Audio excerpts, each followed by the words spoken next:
తీసుకున్నారా? Okay. Hi guys, welcome back to travel with Nazeer YouTube channel. Present మేమైతే Bandipur national park నుంచి ఊటీకి అయితే బయలుదేరుతున్నాము. ఇక్కడ మేము బందీపూర్ ఫారెస్ట్లో అయితే జంగల్ సఫారీ చేశాము. ఆ వీడియోస్ కూడా నేను అర్లియర్గా పోస్ట్ చేశాను. పర్ పర్సన్కి ఎంత ఫీజు, పిల్లల్ని తీసుకొస్తే ఎంత ఫీజు, అండ్ టైప్ ఆఫ్ వెహికల్ని బట్టి ఫీజు ఎలా ఉంటుంది అనేసి. ఐ హోప్ మీరు ఆ వీడియో చూశారనుకుంటా. ఈ వీడియో వచ్చేసి మనకు లేట్ అప్లోడు, ఎందుకంటే డే 1కే మన గోప్రోలో తెచ్చుకున్న 128 GB స్టోరేజ్ అయితే ఫుల్ అయిపోయింది. సో నేను మొబైల్లో కూడా ట్రాన్స్ఫర్ చేసుకోలేకపోతున్నాను వీడియోస్. యాజ్ యూజువల్గా మీరు బందీపూర్లో జంగల్ సఫారీ చేస్తున్నప్పుడు అయితే, అంటే యాజ్ కంబైన్డ్ బస్సులో వెళ్తే పర్సన్కి 600 రూపీస్ అయితే ఛార్జ్ ఉంది. సో ఆ 600 రూపీస్ ఛార్జ్ మీకు 90 మినిట్స్ ఫారెస్ట్ రైడ్ అయితే ఉంటుంది. ఆ ఫారెస్ట్ రైడ్లో మీరు వెళ్తున్నప్పుడు మీ అదృష్టాన్ని బట్టి మీకు జంతువులు కనిపించే అవకాశం ఉంది. లైక్ ఎలిఫెంట్స్ కానీ, డీర్స్ కానీ, ఇంకా పులి కానీ, ఏదైనా కానీ. సో మాకైతే ఒక 2 టైప్స్ ఆఫ్ ముంగీసలు కనిపించాయి, అండ్ ఆల్సో నెమళ్ళు కనిపించాయి, జింకలు కనిపించాయి, ఎలిఫెంట్స్ కనిపించాయి. అలాగే అక్కడున్న ఏమంటారు, ఇంకో టైప్ ఆఫ్ ఆవు అది గట్టిగా బలంగా, మన బాహుబలి సినిమాలో ఉంటుంది చూడండి, అలాంటి ఆవు కనిపించింది. అండ్ ఆల్సో పెద్ద పులి పాదముద్రలు కనిపించాయి మాకు. అంటే పెద్ద పులి అయితే కనిపించలేదు, దాని పాదముద్రలు అయితే కనిపించాయి. అవన్నీ చూసుకుని ఒక 90 మినిట్స్ రైడ్లు అంటే యూ కాంట్ ఎక్స్పెక్ట్ మోర్ అనమాట. మీ అదృష్టం ఆ రోజు బట్టి, ఆ రోజు మీకున్న అదృష్టాన్ని బట్టి మీకు వైల్డ్గా ఏమైనా కనిపించే అవకాశాలు ఉన్నాయి. కానీ రెస్ట్ లైక్ 90 మినిట్స్ రైడ్ మీకు వర్త్ 600 అనేది totally depends on person to person.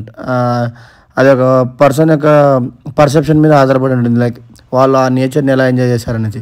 మేము జంగల్ సఫారీలోకి వెళ్ళినప్పుడు లైట్గా అలా వర్షం స్టార్ట్ అయింది, ఒక 10 మినిట్స్. అదొక డిఫరెంట్ ఎక్స్పీరియన్స్. అండ్ ఆల్సో ఈ జింకలు చూడడం కానీ, ఇవి కానీ మంచి ఎక్స్పీరియన్స్. బట్ ఇవన్నీ మీరు చూడాలి అనుకోవట్లేదు, అంటే ఎస్పెషల్లీ ఫారెస్ట్లోకి వెళ్ళాలనుకోవట్లేదు అనుకుంటే మాత్రం మీరు బందీపూర్ టు ఊటీకి వచ్చే రూట్లో అయితే బైక్ రైడ్ చేయండి. ఎందుకంటే ఇప్పుడు మీరు చూస్తున్నారు కదా ఈ రూట్ అంతా, ఇది వచ్చేసి అదే రూట్, మనం బందీపూర్ టు ఊటీకి వెళ్ళే రూట్ ఇది. ఇక్కడ మ్యాక్సిమం నేను ఇప్పుడు ఏవైతే చెప్పానో జంతువులు, ఇవన్నీ మీకు రోడ్డు మీద కనిపిస్తాయి. So you don't have to exclusively go for a safari. చెప్తున్నా కదా, ఎక్స్క్లూజివ్గా మీరు సఫారీకి వెళ్ళాల్సిన అవసరం లేదు. సఫారీకి వెళ్ళకుండా మీరు ఎంజాయ్ చేయాలంటే మాత్రము ఈ బైక్ రైడ్ అయితే మాత్రం ఖచ్చితంగా చేయండి. లైక్ బందీపూర్ టు ఊటీ చూస్తున్నారు కదా, రోడ్డు మీద అక్కడ నెమిలి ఉంది.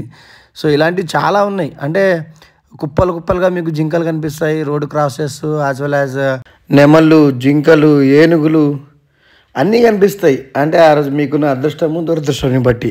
ప్రస్తుతం టైం అయితే అరౌండ్ 4-4:30 ఆ టైం అవుతుంది. మేమైతే ఊటీకి వెళ్తున్నాము. కానీ లైట్గా ఓవర్కాస్ట్ సిచ్యువేషన్స్, అంటే వర్షం పడే సంభావన అయితే ఉంది. ఇక్కడ మీరు గమనించాల్సిన ఇంకో విషయం ఏంటంటే, ఈ రూట్లో మనకు స్పీడ్ బ్రేకర్స్ అయితే ఎక్కువ. ఎందుకంటే వైల్డ్ యానిమల్స్ రోడ్ క్రాస్ చేస్తుంటాయి కాబట్టి. అంటే జంగల్ అంటేనే వైల్డ్ యానిమల్స్కి సంబంధించింది. అందులోంచి మనం వెళ్తున్నాం కాబట్టి బెటర్ మనం కొద్దిగా స్లోగా వెళ్తూ సీనరీని ఎంజాయ్ చేయండి. అండ్ ఎక్కడ మాత్రము దయచేసి మీ వెహికల్స్ ఆపి జంతువుల్ని చూసే ప్రయత్నం చేయొద్దండి. అంటే వెళ్తూ చూస్తూ వెళ్ళండి, కానీ వెహికల్స్ ఆపి మీరు వ్యూని ఎంజాయ్ చేద్దాం అనుకుంటే మాత్రము ఎక్కడో చోట మిమ్మల్ని పోలీసులు చూసుంటారు. సో వెంటనే మీ బండిని అయితే క్యాప్చర్ చేసేసి ఫైన్ వేయడం కానీ ఇలాంటివి అయితే జరుగుతుంది. మేము అవి కళ్ళారా చూసాము. మేము సఫారీకి వెళ్తున్న టైంలో ఒక 2-3 వెహికల్స్ ఆపేసి ఇలానే వ్యూ ఎంజాయ్ చేస్తూ ఉన్నారు. ఎందుకంటే అది dangerous for both wild animals as well as మనకు కూడా. సో ఇలాంటి పిచ్చి పనులు మాత్రం చేయొద్దండి. మీరు ఓపెన్గా బండి ఆపేసి నేను సీనరీ ఎంజాయ్ చేస్తాను, లేకపోతే కొద్దిసేపు బ్రేక్ తీసుకుంటాను అంటే అవి కుదరదు. ఇక్కడ వెళ్తూ దారిలో ఎంజాయ్ చేయండి. 2 సైడ్స్లో కూడా మీకు అన్నీ కనిపిస్తాయి, అన్ని జంతువులు. సో ఆ వ్యూని ఎంజాయ్ చేయండి, ఆ గ్రీనరీని ఎంజాయ్ చేయండి. అంతేగాని నేను బండి ఆపేసి నా ఇష్టం వచ్చినట్టు చేస్తా అంటే ఇక్కడ కుదరదు. ఓకేనా? సో అదొక్క విషయం మైండ్లో పెట్టుకోండి. ఈ రూట్ వచ్చేసి one of the best scenic roots. ఎందుకంటే టోటల్ గ్రీనరీ ఉంటుంది ఎక్కడ చూసినా కానీ. మనిషికి ఎలా అనిపిస్తుంది అంటే, మీరు ఈ రూట్లో వెళ్తున్నప్పుడు అలా డౌన్లో కర్వ్స్ వచ్చినప్పుడు మన ఎదురుగా ఆకాశం ఏదో నేలపైకి వాలేసినట్టు అలా అనిపిస్తూ ఉంటుంది. అంటే మీరు ఆ న్యాచురల్ బ్యూటీని పొగడకుండా ఉండలేరు. అంటే ఆ గాడ్ క్రియేషన్ ఏదైతే ఉందో దాన్ని మీరు పొగడకుండా ఉండలేరు, అంత బాగుంటుంది. జస్ట్ మీకు ఇష్టమైన బైక్, మీకు ఇష్టమైన పర్సన్ని కూర్చోబెట్టుకునేసి ఒక గంట 2 గంటలు అయితే ఖచ్చితంగా ఈ రూట్లో మాత్రం డెఫినెట్గా అయితే ట్రావెల్ చేయండి. మీకు అదొక మంచి ఎక్స్పీరియన్స్గా మిగిలిపోతుంది. అంటే ఒక లైఫ్ టైం మెమరీగా ఉండిపోతుంది లిటరల్గా. మేమైతే ఈ 5 బైక్స్ తీసుకుని వెళ్ళాము.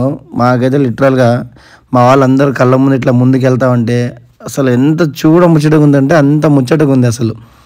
నిజంగా మేము వెళ్తూ అంటే రీల్స్ క్యాప్చర్ చేసుకుంటా, వీడియోస్ క్యాప్చర్ చేసుకుంటా వెళ్తున్నాము.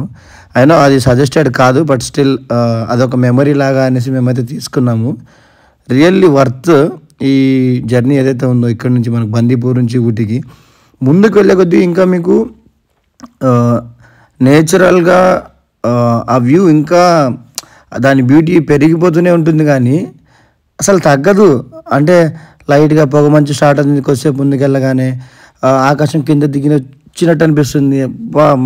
మెంటల్ ఎక్కిపోతుంది అసలు, మామూలుగా ఉండదు. చెప్తున్నా కదా, మేము వెళ్ళింది అయితే August 11th or 12th date ఈరోజు. సో అంటే నాకు గుర్తులేదు సరిగా, అలా అయిపోయింది. అంటే టోటల్గా నేను దాంట్లో మునిగిపోయాను అనమాట. అంత బాగుంది వ్యూ. ఈ టోటల్ ఏరియా, ఈ ఏదైతే ఫారెస్ట్ ఏరియా ఉందో ఇది వచ్చేసి మడుమలై ఫారెస్ట్ కిందకు వస్తుంది. So one of the best forest.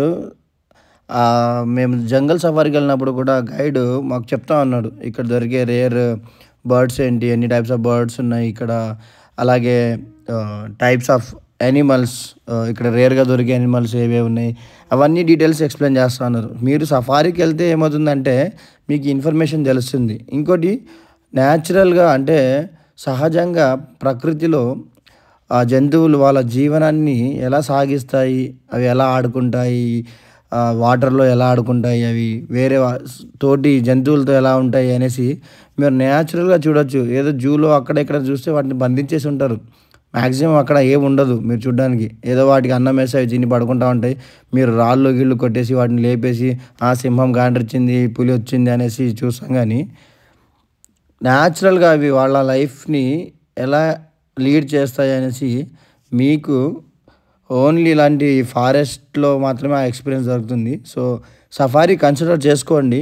మీ అదృష్టాన్ని, మీ టైంని, మీకు ఫీజిబిలిటీ ఉంది అంటే. చూశారు కదా పీకాక్ ఎలా ఉందో. ఏదో నేను బొమ్మ అనుకున్నా ఫస్ట్ చూసి, ఎంత ముద్దుగా నిలబడింది అక్కడ, రియల్ పీకాక్ అది. సో అంటే అవి అంతలా ప్రకృతిలో లీనమైపోయినాయి.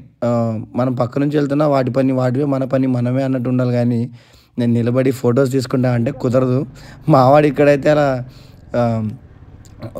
జంతువుల్ని, పీకాక్స్ని చూసుకుంటూ సైడ్కి వెళ్ళిపోయింది కొద్దిగా. రూట్ అని కాదు, రోడ్డు దిగేసిండి కిందకి. బండి సైడ్లో ఉన్న బురదలో ఇరుక్కుపోయింది మా ఇమ్రాన్ గడి బండి అయితే. కానీ కింద పడలేదు, జస్ట్ బండి అయితే సైడ్కి వెళ్ళిపోయాడు. ఇట్లా ట్రాఫిక్ అయితే హెవీగా ఉంటుంది. సో అర్లీ అవర్స్లో ప్లాన్ చేసుకోండి.